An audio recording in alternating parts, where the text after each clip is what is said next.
ఇప్పుడు నా favourite house bakery. So ఇది డాలస్ ఆర్బరేటం లోపల క్రిస్మస్ విలేజ్. ఓన్లీ క్రిస్మస్ టైంలోనే పెడతాడు.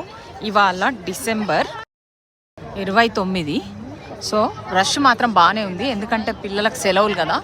ఇంక ఎల్లుండి అయితే లాస్ట్ 31st. ఈ సంవత్సరం 2024 లాస్ట్ కాబట్టి ప్రతి పెద్ద పెద్ద చెట్లకు కూడా లైట్లు చుట్టిరు మొత్తం. సో చూడండి బేకరీలోకి ఎంటర్ అయిపోదాం.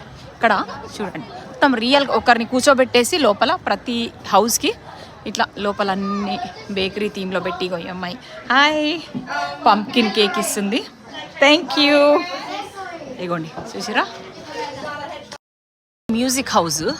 సో పిల్లలకి ఇట్లా పేపర్లు ఇచ్చి స్కావెంజర్ హంట్ లాగా చేపిస్తున్నారనమాట. సో ఏదన్నా ఒక్కొక్క ఇంట్లో ఏదైనా యానిమల్ కనపడితే మార్క్ చేయమని అట్లా. 19 degrees.